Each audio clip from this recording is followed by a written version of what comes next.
So when we talk about video games, we tend to have this really insidious tendency to erase any oops. Well, it doesn't matter. I'm not opening it right. Okay, there we go.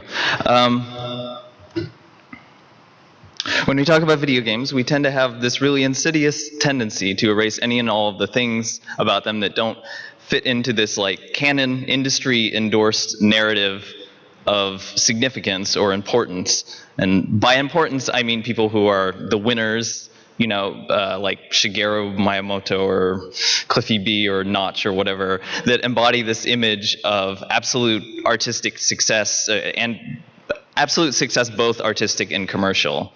But the reality is, in the history of video games, there have been many, many people to make video games. There have been many people who have made very interesting things, but they don't necessarily fit inside these narratives historically that we've internalized, from publications and all that stuff. And I think these are often the people that we should be looking at and researching and sort of unearthing and analyzing and criticizing, because we're the people who are supposed to be educated about video games, and yet, there's very little of that. There seems to be, they're often completely unknown to us.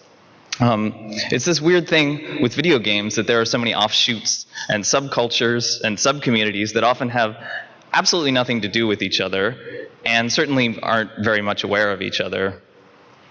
I'm sure being at GDC or the IGF or Critical Proximity or Lost Levels or whatever, we would like to think of ourselves as being in the center of important things happening around video games. But in reality, we're not. There's many centers everywhere around the globe, and not just in places like the Bay Area or New York or LA. So there's been a lot of talk about the problems in the industry and with video game culture and criticism, but a lot of it tends to end up centering back on whatever the next biggest thing is, even when it's all the problems with the next biggest thing, like biggest example, BioShock Infinite. I understand there are a lot of reasons why critics do this, because that's what they know, that's what has the most exposure, that's what people read, but it tends to end up feeding back into this game PR cycle. And I think that's a thing that we need to consider not doing actively. Even when we look at the more revolutionary or alt or queer whatever side of game criticism, when we try to torch the past completely and start anew, we're ignoring all the threads from the past that might actually help us establish something genuinely sustainable and not just be making a fad or something that looks good on paper and then burns out in a few years. I feel like we're already starting to see some of that burnout, which is really frustrating to me. But so this is why I think it's really important that if we are genuinely committed to doing this and being like video game critics or people who write about it, then we need to sit down and take this stuff really seriously. That's not to say, of course, that these subcultures don't come with all sorts of crippling cultural problems baked into them, misogyny, insularity, xenophobia, racism, self-destructive community politics. And we should absolutely talk about these things. But in order to understand how video games have existed and will continue to exist in the future as a medium, we need to understand what good has come out of these subcultures so that we can hopefully extract that from the bad and establish something better. So without further ado, the first thing that gives me hope for video games, or about video games, is archivists or archivism. By that I mean, oops, I ended up opening something else. Let's try this again. Okay, it's good. Yes, I'm very sure. Okay, let me minimize this so I can. All right, navigation. No, don't maximize, please. Okay. Let's get down. So though video games have a relatively short history, there's been a massive output of things made over the last 35 or so years. And we tend to forget about all the strange one-offs and dead ends and odds and ends, which is why I like sites like Hardcore Gaming 101, for example, which attempt to archive all these odds and ends and remind us that there was actually a time not very long ago where there was no real definition of what a video game was and wasn't supposed to be. And that's not to say that, that's not to say that the writing is particularly good on this website. Why is it doing that?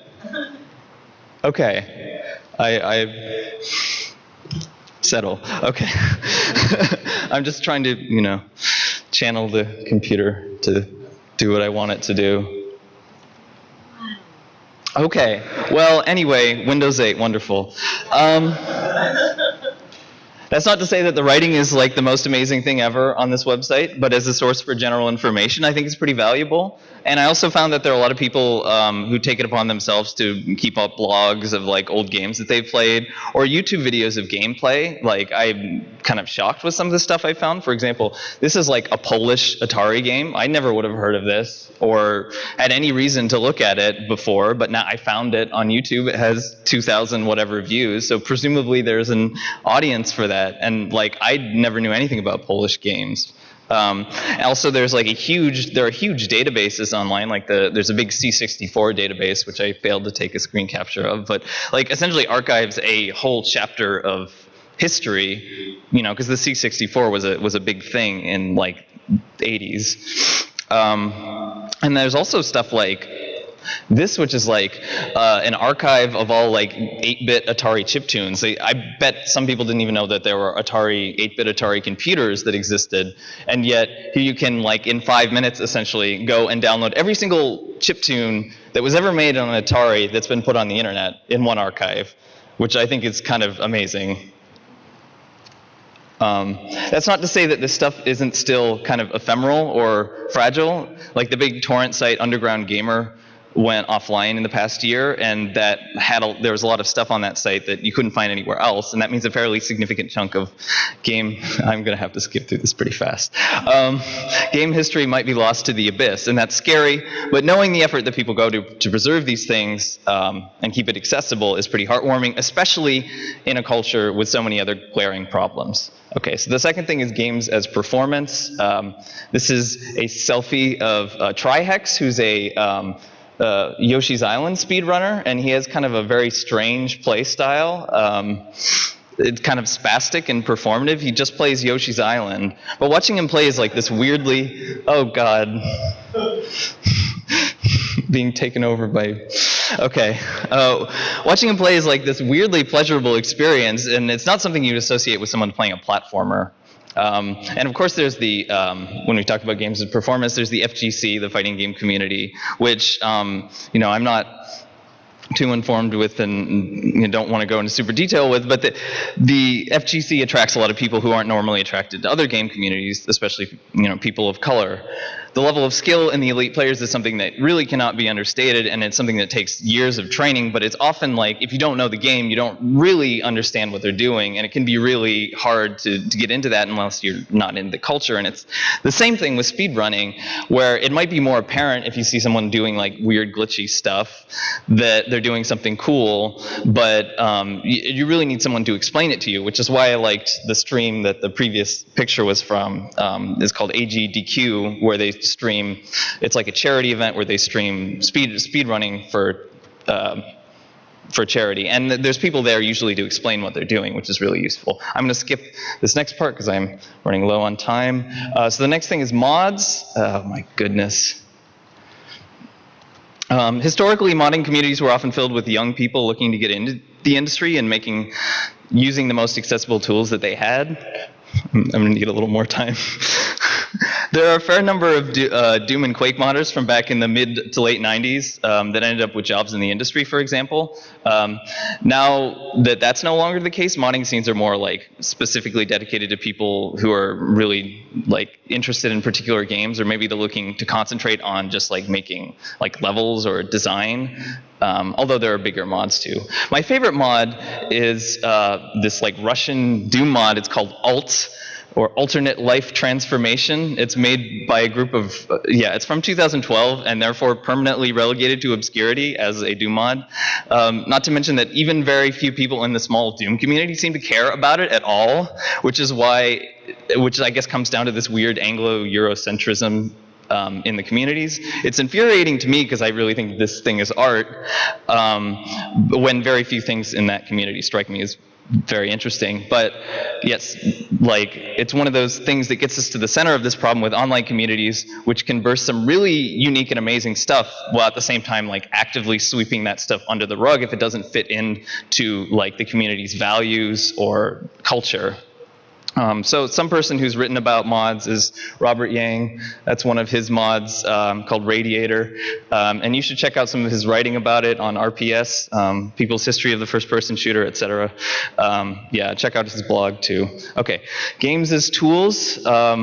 Games can be a great way to explore creativity outside of this idea of maximum usability. I'm sure that some of you have probably seen the art that I've been doing with this program. I've been posting it on Twitter, made by Andy McClure and Michael Bro. That's like a generative weird art program. The way it's laid out, here I'll show some of the art that I've been making. The way it's laid out is really absurdist, and it's kind of sits in some strange intersection between being a game, a tool, and like a joke. And yet, like, it has the power to make some of this stuff, which this is all stuff that I've made. Crap. But the way that it's laid out is really jarring. There are lots of weird sounds like playing all the time. Half the buttons aren't very useful. It doesn't subscribe to any conventional ideas of usability, but I've formed an emotional attachment to it. And I can never say that about other programs that I've used, like the audio program Reason, which I used to make music for like 10 years. I just imagine if we had other programs like this that were very specifically tailored and authored, but could be very powerful at the same time. And I really think more people should be doing this. So the last thing is Outsiders. I'm sorry for going over time. I really apologize. As it turns out, there are lots of people getting involved with this video game thing, not like queers and women and people of color and people who don't live in the US or Europe or Japan, and that's really exciting.